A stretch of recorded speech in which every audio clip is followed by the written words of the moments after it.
ఇక అనిశ్చితికి మారుపేరుగా నిలుస్తున్నాయి కర్ణాటక రాజకీయాలు. ఆ రాష్ట్ర చరిత్రలో ఇప్పటి వరకు 24 మంది సీఎంలు పనిచేశారు.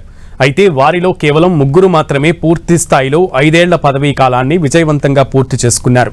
1972 నుంచి 1977 వరకు డి దేవరాజ్ కర్ణాటక సీఎంగా పనిచేసి ఈ ఘటన సాధించిన మొదటి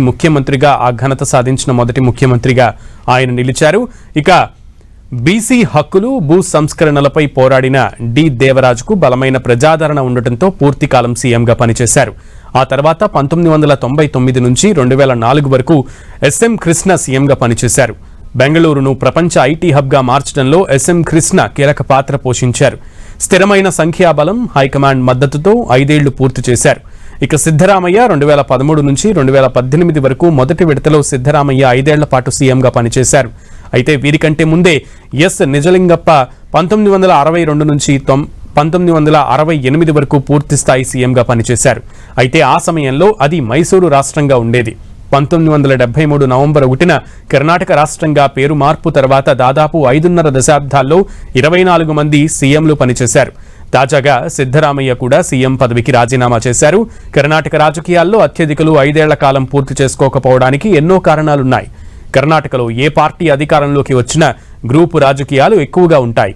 ఒకే పార్టీలో 2 బలమైన నాయకుల మధ్య పోటీ వల్ల అధిష్టానం మధ్యలోనే సీఎంలను మార్చాల్సి వచ్చేది.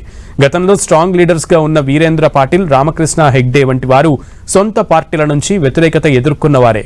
ఇక కర్ణాటకలో సంకీర్ణ ప్రభుత్వాలు శరామామూలుగా మారాయి. ఏ ఒక్క పార్టీకి స్పష్టమైన మెజారిటీ రానప్పుడు ఏర్పడిన సంకీర్ణ ప్రభుత్వాలు కర్ణాటకలో ఎక్కువ కాలం నిలబడలేదు. జేడీఎస్, కాంగ్రెస్, బీజేపీల మధ్య కుదిరిన అధికార భాగస్వామ్య ఒప్పందాల కారణంగా మధ్యలోనే కూలిపోయాయి. హెచ్డి కుమారస్వామి, ధరమ్ సింగ్ ప్రభుత్వాలు ఇలాగే కూలిపోయాయని పొలిటికల్ ఎక్స్పర్ట్స్ చెబుతున్నారు. అవినీతి ఆరోపణలు, చట్టపరమైన ఇబ్బందులతో పలువురు సీఎంలు 5 ఏళ్ల పదవీ కాలాన్ని పూర్తి చేసుకోలేకపోయారు. మైనింగ్ కేసుతో యడ్యూరప్ప 2011లో తన పదవికి రాజీనామా చేయాల్సి వచ్చింది. ఇక బలమైన కుల సమీకరణాలు కూడా కర్ణాటక కాంగ్రెస్పై తీవ్ర ప్రభావం చూపాయి. లింగాయత్, ఒక్కలిగా సామాజిక వర్గాలు కర్ణాటక రాజకీయాలను శాసిస్తున్నాయి. దీంతో పూర్తి కాలం పదవిలో ఉండకుండా కర్ణాటకలో ఎప్పుడు చూసినా రాజకీయ అనిశ్చితి నెలకొంటోంది.